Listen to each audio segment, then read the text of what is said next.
ദിവസവും ഒരു തവണയെങ്കിലും ഈ മന്ത്രം ജപിക്കൂ. തിരുപ്പതി വെങ്കിടാചലപതിയെക്കുറിച്ചാണ് ഇന്നത്തെ വീഡിയോ. ഭഗവാൻ മഹാവിഷ്ണുവിന്റെ അവതാരമാണ് തിരുപ്പതി വെങ്കിടേശ്വര ഭഗവാൻ. കലിയുഗ ദുരിതത്തിൽ നിന്ന് ഭക്തരെ സംരക്ഷിക്കാനായാണ് ഭഗവാൻ തിരുപ്പതിയിൽ കുടികൊണ്ടത് എന്നാണ് വിശ്വാസം.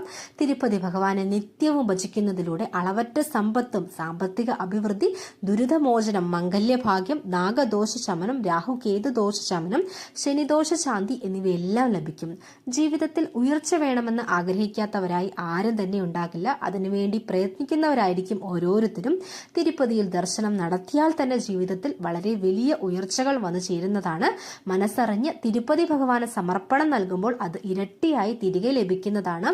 വർഷാവർഷങ്ങളിലോ മാസങ്ങളിലോ എന്ന തരത്തിൽ തുടർച്ചയായി ദർശനം നടത്തുന്നത് ഉത്തമമാണ്.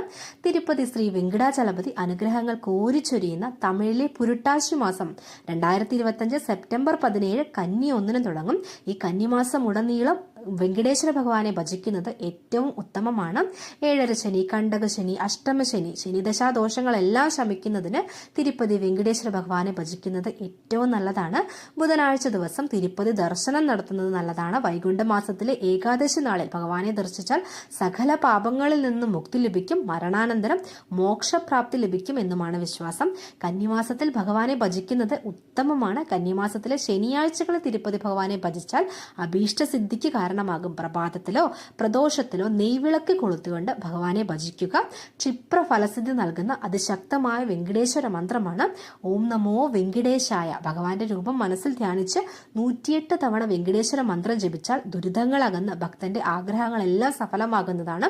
ദിവസവും ഒരു തവണയെങ്കിലും ഈ മന്ത്രം ജപിക്കാൻ പ്രത്യേകം ശ്രദ്ധിക്കുക. ഓം നമോ വെങ്കിടേശായ, ഓം നമോ വെങ്കിടേശായ. ദിവസവും ഒരു തവണയെങ്കിലും ഈ മന്ത്രം ജപിക്കുക. വെങ്കിടേശ്വര പ്രീതിക്കായി നിത്യവും ജപിക്കാവുന്ന മറ്റൊരു ഗായത്രി മന്ത്രമാണ് വെങ്കിടേശ്വര ഗായത്രി മന്ത്രം. വെങ്കിടേശ്വര ഗായത്രി ജപവും ഈ മാസത്തിലുടനീളം ചെയ്യുന്നത് വളരെ നല്ലതാണ്. നിരഞ്ജനായ വിദ്മഹേ നിരപശായ ധീമഹേ തന്നോ ശ്രീനിവാസ പ്രചോദയാത്. നിരഞ്ജനായ വിദ്മഹേ നിരപശായ ധീമഹേ തന്നോ ശ്രീനിവാസ പ്രചോദയാത്. അപ്പോൾ ഈ കന്നിമാസം ഉടനീളം വെങ്കിടേശ്വര പ്രീതിക്കായി ഓരോ ദിവസവും വെങ്കിടേശ്വര മന്ത്രങ്ങൾ ജപിക്കുക. ഒരു തവണയെങ്കിലും ജപിക്കാൻ പ്രത്യേകം ശ്രദ്ധിക്കുക.